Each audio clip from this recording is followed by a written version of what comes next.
Chapter 10. Roots of the Resurrected. Fenris was in Tarek's carriage for a while now, and they were moving as fast as his horses supported. He couldn't stop thinking about Viela and his son, who he believed was about to come to this world. Sven Risai. Deep down, he regretted accepting helping Tarex. Viela needed him more than anyone else in that moment, and he wanted to be with her. I don't understand why your messenger didn't reach us already. He is on a horse so much faster than this carriage, Fenris shouted. He should be close, my friend. Don't worry about this now. Focus on how you are going back with Tessel. For your skills, I think it's going to be easy, as long as she is still hiding and not arrested there. If she is arrested, just come back and I will figure out how to negotiate with them, Tarek said. I understand. I just feel that I should be with my wife right now, Fenris said, feeling his heart aching. He knew Viela was strong, but the idea of losing her and their child was unbearable to him. You will be home sooner as you think, my friend. Trust me, Tarek said. The carriage followed the road Sarian showed him lead to the tree, and Fenris prepared to leave. I will be waiting for you too here. I have a man trained in first aid in case she is hurt, and he will be ready. Varen is going with you, and he knows enough about the path that Tessel Aways takes. The guide I used to hire has been unreachable, but he will serve you well. Also, Tessel can recognize you too if she sees you. Just remember to be safe, and if you see any sign of her being arrested, come back immediately. Don't risk yourself, my friend, Tarek said. I won't. I have a family to go back to, Fenris answered. That is the spirit, my friend. I think we split apart here, Tarek said. They were in a dark spot of the woods, and the carriage stopped and he went out. Varen was ready holding the horse for Fenris, and he quickly jumped over it. They traveled in silence, and Fenris tried to slow down their run a little bit, but the guy wasn't listening. We must be less noisy, and the sound of horses' hooves on the road can give away our position. Are you hearing me, you idiot? Stop this horse. Fenris stopped, letting Varen running alone a few meters until he had to stop too. We'll go slowly. Now come, the man said, and continued riding his horse. Fenris felt that there was something wrong with that guy. He could be too sloppy for going there too often, or just an idiot that can't work stealthily. But whatever it was, he was going to ruin their plans acting like that. Fenris got out of the horse and started walking, slowly in the side of the road, between the woods. Varen then stopped and joined him. We won't arrive on time walking like this, Varen complained. We won't survive riding like you, Fenris answered. They continued walking in silence, and a while later, Varen signaled to tie the horses in a tree to continue moving on foot. There was a track on the side of the road, several meters inside the woods. A part of it they had to climb, but most were walkable. They were moving up fast, and Fenris could see they were approaching the stables of the Kurash. Soon they would be in the forbidden part. Varen then stopped, near to a bifurcation, and said, "Wait here," then moved quickly towards the left path with no further explanation and ignoring Fenris complaining. Fenris waited for him, not knowing how long. He couldn't hear any sound or movement from the path Varen disappeared in, and didn't know what to do about it. He couldn't move forward without a guide. Fenris' intuition was yelling at him to leave that place, and that is exactly what he did. He started moving back from the path they first went, and as fast as he could. Something inside him was burning and he felt he had to go. Suddenly, he heard a movement behind his back. Fenris believed it was Varen, and was ready to curse him for taking that long, when a long beak slammed into his face, cutting his nose from side to side and making him wobble. He tried to dodge the monster and got enough to run back down the road path, but he felt the claws grabbing his shoulders and pulling him up, having no way to defend himself. Fenris starts screaming and cursing that thing that attacked him. What was that? He couldn't tell. The monster was taking him up to the core of the Kuraash tribe and finally dropped him in a pit, deeply carved into the wood, surrounded by stakes several meters high. The fall made him dislocate his shoulder and sprain his wrist, and he screamed in pain. His scream apparently woke up the other people in the pit, and a low, sad voice he recognized spoke to him. "Fenris, is that you?" The person approached him, and from the dark it wasn't easy to see, but as he touched Fenris' arm to help him get up, the features of his face became clearer, and Fenris could recognize him. It was Breather. Breather, what are you doing in here? Did you find Tizelle? Fenris asked. Tizelle? Breather asked sadly. Yes, Tarek sent me to rescue her. Fenris asked. Oh, that is what he told you? And you came. You are indeed a good man, Fenris, and I am sorry, Breather said, bowing his head to Fenris. What are you talking about? What is happening? Fenris asked. Tarek set us all up. He got paranoid because of a figment of his own imagination. He thought you and Sarian had colluded behind his back to steal his bloodseed business. Then we didn't want to work with him anymore because he only hired bad people, and Tysell was always having trouble, and that was coming. Tarex knew it, but because of it, he also thought we were working for you. Fenris was shocked. He didn't know what to say or what to think. He finally understood that he would not be returning home anymore and began to cry. He didn't care whoever were looking, he just cried and yelled to relieve his pain and anger, until one of those monstrous guards threatened to kill him if he didn't stop. Breather sat close to him and waited until he was ready to speak. But Fenris wasn't. Probably he would never be. I don't know what he did to you or Sarian, but with us. Tarex came one day and destroyed the store. I was tied up and beaten, and he took Tysell away from me. He said he was going to put her to work in Westrun, in a house in Harbor Rose's alley that belongs to him. I was captive for days before he sold me to Kuraash as the bloodseeds thief they had been looking for. I bet he told them you were my partner so he could still use my wife.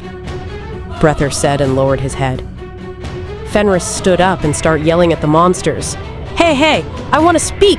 I never stole from you and never will. That was Tarek's business. To whom I have to talk to negotiate. Fenris, they don't negotiate. They caught you in their territory without permission, and that is enough for them. And what happens to us? Fenris asked. I don't know. Have been 2 days and nothing changed. Breather answered. We will get out of here, Fenris said. He took a deep breath and held a scream as he put his shoulder back in place. He had to go back home for Viela. He was so angry that he felt his head could explode. Tarex. When Fenris was out of there, he was going to destroy Tarex with no mercy. He started touching the walls of the pit, trying to find something different, and there was what seemed to be a door. Fenris could see a dim light coming from under it and tried to peek through the crack. He could only see a few human feet moving in the distance and nothing else. I already tried the door. I can't open it, Breather said. I am not interested in opening it. I just want to make sure they don't care enough to be around. Fenris said, looking up to the stakes. What are you thinking? Did Tarex ever told you about the shadow hands? Fenris asked. Breather shaked his head. Shadow hands like me grow up in the streets, and we learn early in life, at least the good ones, how to dodge, get through tight spaces, hide in the dark, and climb up alleys, Fenris said, taking a push off the wall and jumping up. His fingers touched the base of the stake and he fell rolling with a smile. Position yourself there and give me a boost, Fenris said to Breather, pointing his chosen spot. Breather obeyed, and then Fenris tried again, this time going higher and grabbing a stake with both hands. Fenris bent his knees and used them to impulse his body up, embracing the stake. That was good, Fenris. What now? Breather whispered hopefully. Fenris bent his knees again, and this time, instead of jumping, he supported his feet on the wall in a squatting position and began to climb, helping with his hands crossed around the stake he was holding at. Fenris lost balance once and had to hug the stake to firm himself before continuing climbing. When he was in the middle of the stake, he felt it was bending and a crack noise made him stop. It was breaking. He waited for a moment and thought about it, deciding to break it at once. What are you doing, Fenris? Breather whispered, exasperated. Opening a path, he answered, and then continued pulling the stake. He grabbed the next and let it fall towards the floor. "Can you lean it against the wall and walk over it to reach the stakes?" Fenris asked. "I can try." Other prisoners were coming close to them to see what was happening, and Fenris pointed to Breather, saying, "Follow his leadership." They weren't going to report Fenris and Breather to the guards if they also had an advantage, after all. But whether they would be able to repeat his and Breather's steps, Fenris thought it was highly unlikely. Breather did as Fenris asked and reached the stakes. He was able to climb, and Fenris extended his feet to him to grab and help to go up. Soon they were both holding to a stake, with the broken one between them. "Okay, now we can climb and jump or try to break ours. I believe that there is enough space for us to pass through, but we have to break them as low as we can," Fenris said, and Breather nodded his head. As they were pulling the stakes, the prisoners were taking turns to climb, trying and getting in each other's way, creating confusion. "We have to move fast before the guards notice their mess. Luckily, they will be too busy breaking up the fights to miss us," Fenris said. Then, Breather used all his strength at his stake and broke it against his knee. Fenris did the same, and with the help of Breather's right arm, they break it and passed through the hole, moving silently and fast to the dark. "What is this wood? It was so easy to break," Fenris said. "Old, rotten wood, nothing special. We must be careful. They're blood-warden fly and can see in a remarkable distance," Breather said. "Can they see in the dark?" Fenris asked. "No, I don't think so," Breather answered. "Then we will be fine. Just move fast and we will be okay." They heard a noise and guards running, and for a moment they thought they had been discovered, but no. Apparently the Kurash had visitors in the middle of the night, and that was causing a disturbance in their routine. "That may be good for us. They will be too busy to bother about no ones like us." "Come," Breather said, and Fenris followed him. They had to move to the tips of the branches where there were fewer people around, behind the houses, and Fenris started feeling ill, stopping to vomit. "My friend, this is the effect of the blood seeds. They are poisoned. I am a native and used to it, but to you it is disturbing. You may see things and have nightmares being awake, but just ignore them. It doesn't matter what you see, don't react. It is all effects from the seeds, nothing is real," Breathier said. Fenris took a deep breath and continued to walk. He just then noticed the seeds. They looked like hazelnuts but dark and shiny, the size of a ripe melon. Fenris tried to avoid those fallen that were rotten in the branches, and imagined how horrible it must be to live in the bottom of that tree, with those terrible seeds falling, rotting, and falling on their heads. They were still too high in the tree. The Kuraash was in the top of the tree, and the path to go down was long, especially without a guide. They were doing their best and trying to be safe, and the time was passing slowly with very little progress, when they heard some movement in the houses. People were coming out as there was a massive movement of warriors going to the base of the tree. Breather approached them and tried to mix up with the people to understand what was happening. Fenris waited for him in the dark and started feeling ill again. He suddenly saw Viola in front of him. She was crying angrily and looked at him with despise. "You left me and our son. Why?" Fenris had to clear his eyes and slowly breathe, repeating to himself that it wasn't her. It was just a nightmare. Breather was taking too long to come back. Fenris was sweating, and his delusions were from Viola abandoning him, to him being hanged in Eldermere for his crimes. Nothing seemed to be worthy in his life anymore for that moment. Fenris was emotionally exhausted. "Okay, we can use this commotion to move."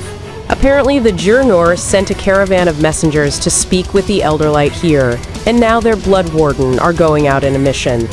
Breather threw a cape on Fenris so he could cover and try to pass unnoticed between the natives.